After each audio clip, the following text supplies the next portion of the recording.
So I had both the genetic predisposition and the environmental factors. I was living in a perfect storm for addiction. And yet, not one of my doctors, even today, has bothered to ask about my mental health and about my propensity for addiction. Even to the point, you would have thought they would have done a family history, you know. Even to the point where I leave Congress, you know, I've got a publicly alcoholic addict. I'd run my car into the police barricade, swearing I needed to go vote. And they were saying, sorry, Congressman, the votes ended about 5 hours ago. So, and here I left Congress. I'm in Atlantic City, New Jersey, and living my new life, and I'm going to my new physician to start my new medical relationship. Of course, I can't take my medical records with me, you know. So I have to start it all up again, and then I go to this new doctor, and he's taking down his notes. I say, so what's your condition? I said, well, first of all, I'm a recovering alcoholic and addict. I'm also an asthmatic. I'm also, you know, I have upset stomach. I have, you know, skin issues, and, you know, I have a bad back. I had a tumor removed from my spinal cord. You know, okay, let me check you out. And then he looked through me and saw the big scar on my back and asked me about my asthma. And I said, oh, you know, I do have trouble with my asthma. And he, well, how many times do you use your inhaler? And I said, well, several times a day. Several times a day? Well, what about that long-acting in? Don't you use your, you know, air a bit? I said, no, well, you know, I'm depending on my Ventolin. Well, we've got to change that. I said, yeah, you're right, you're right. And he says, does it keep you up at night? You know, meanwhile, he's plugging away on his computer, updating all my history of asthma. And then, you know, he said, okay, so what can we do for you today? I said, well, you know, I'm going to be on the road a lot, Doc, and so you saw that scar on my back. You know, if you could give me a, you know, 3-month supply of Oxycontin, 20 milligrams will do fine, you know, just in case I'm on the road, I can't get back to you for you to see me. You know, you saw that scar on my back. It's really painful.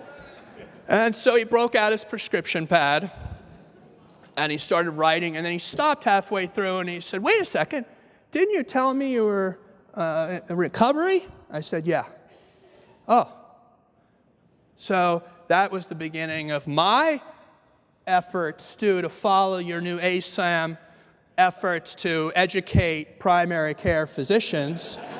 I just want to let you know I'm already a member of ASAM in spirit because I'm trying to educate primary care.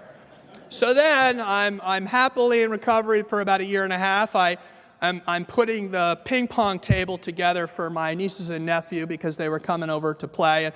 And I tragically tried to grab the ping pong table as it was falling to the ground, collapsing, and my finger nearly got taken off. The whole top of my finger was practically missing and blood everywhere. And, you know, so I managed to drive myself to the ER in Atlantic City while my wife tried to find a way to handle our 3 children so that she could join me.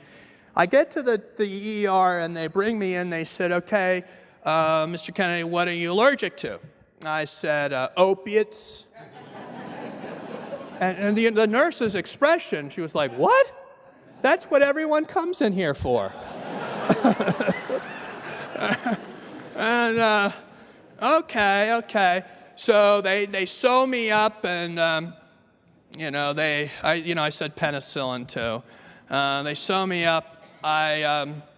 Then they proceed to bring me a jar of Percocets and several refills. And I couldn't wait, Michael, to get to the CVS down the street from me because I knew I had a good excuse to take a couple of those things, just for a couple of days. Not a problem, you know.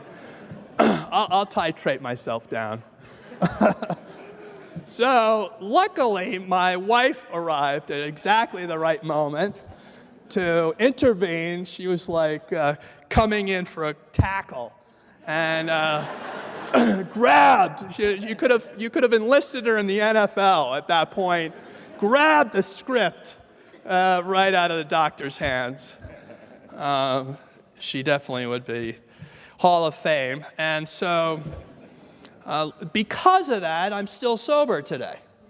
And it's by the grace of God and the fact that I have a wife who understands that my primary illness, the one that's going to take me out, and I take Lipitor because they tell me in about 20 years I'll be high risk for a stroke or a heart attack. So that's what they tell me. The medical profession, you guys tell me, you want to save my life in 20 years. So you give me this thing called Lipitor so I don't have cholesterol buildup. But no one in the medical profession is trying to save me from the disease that's going to take my life tomorrow.